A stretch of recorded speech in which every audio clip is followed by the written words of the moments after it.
নমস্কাৰ মোৰ সতীৰ্থ সাংবাদিক বন্ধুসকল মই ৰূপৈহাটৰ প্ৰথম খবৰ টিভি চেনেলৰ সাংবাদিক হওঁ তথা জুৰিয়া প্ৰেছ ক্লাবৰ সভাপতি হওঁ।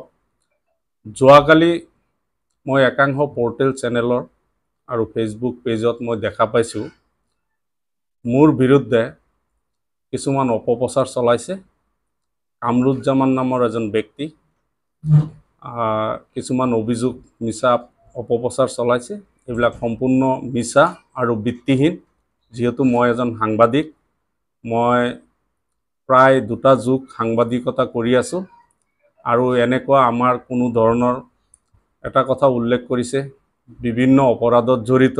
মই প্ৰত্যাহ্বান জনাইছোঁ মই কোন অপৰাধত জড়িত এটা তথ্য প্ৰমাণ দিব লাগিব আৰু যদি এনেকুৱা তথ্য প্ৰমাণ দিব নোৱাৰে তেতিয়াহ'লে মই আইনৰ দ্বাৰস্থ হ'ম।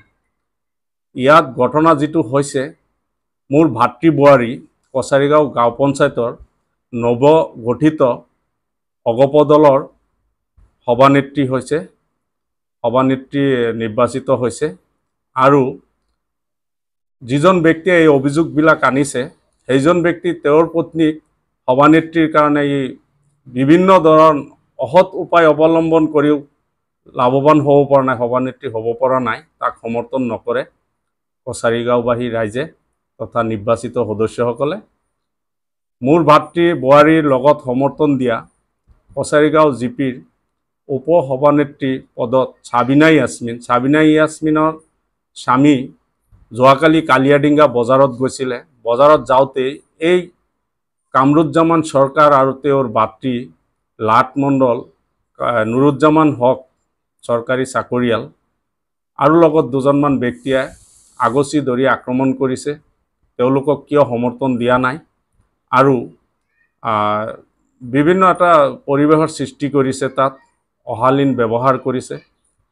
তাৰপিছত মই খবৰ পাইছোঁ, মই তেতিয়া জুৰিয়া বজাৰত, তেতিয়া আমি যিহেতু বাতৰি কিবা নিউজ হয় আমি আগতীয়াকৈ এটা ইনফৰমেশ্যন পাই যাওঁ, আমাৰ চ'ৰ্চ আছে বিভিন্ন ঠাইত। খবৰ পাইছোঁ এনেকুৱা এটা কামৰুজে এজন সদস্যক মাৰপিট কৰি আছে।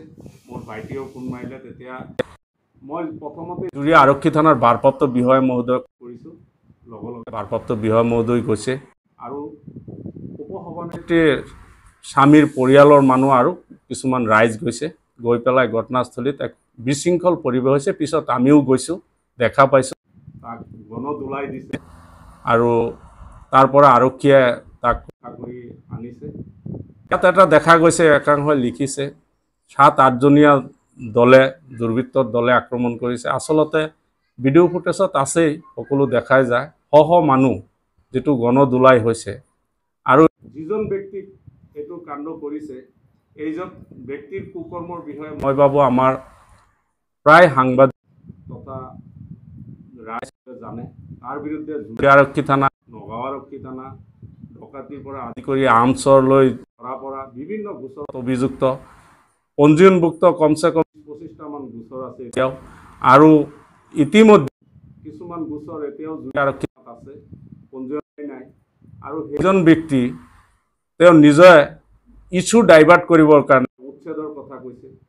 উচ্ছেদ আমাৰ ইয়াত এই অঞ্চলত কোনো উচ্ছেদৰ কথাই নাই আৰু যিটো উচ্ছেদৰ কথা কৈছে যে মানে ইছ্যু ডাইভাৰ্ট কৰিবৰ কাৰণে উচ্ছেদ, আমাৰ অসমত সৰ্ববৃহৎ উচ্ছেদ অভিযান আমাৰ ইয়াতেই হৈছিলে, এই চৰাঞ্চলত চুটিৰ পাৰ, লাওখোৱা আৰু বুঢ়া চাপৰি অভয়াৰণ্যত। এতিয়া কেম্প বনাই আৰক্ষী প্ৰশাসনৰ লগত থাকি তাত নিউজ বাতৰি পৰিৱেশন। আমি সাংবাদিক আৰু যিটো উচ্ছেদ হ'ল বিজেপি আৰু অগপ মিত্ৰজোঁট দলৰ চৰকাৰৰ সিদ্ধান্ত আৰু এইটো সিদ্ধান্ত সকলোৱে মানিবলৈ বাধ্য। এইটো আইনৰ উৰ্ধত আমি কোনেও নহয়, আৰক্ষী প্ৰশাসন নহয়, আমি সাংবাদিকো নহয় আৰু এনেকুৱা মিছা তাৰ যিহেতু সভানেত্ৰী তাৰ পত্নীক বনাব নোৱাৰাৰ কাৰণে তাৰ মতি ভ্ৰম হৈছে, আবুল তাবুল বকি আছে। আৰু মই একাংশ পৰ্টেল সাংবাদিকক মই অনুৰোধ ৰাখিছোঁ, কালি যিটো ঘটনা দেখা পাইছোঁ, মই এটা চেনেলত লিখিছে জুৰিয়া বজাৰতে এই ঘটনাটো হৈছে। আচলতে জুৰিয়া বজাৰৰ পৰা 4 কিলোমিটাৰ দূৰ কালিয়াডিঙ্গা বজাৰত হৈছে।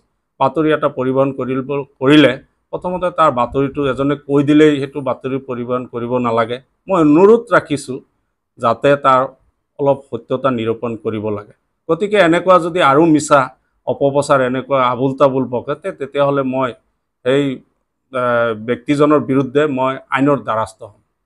ধন্যবাদ।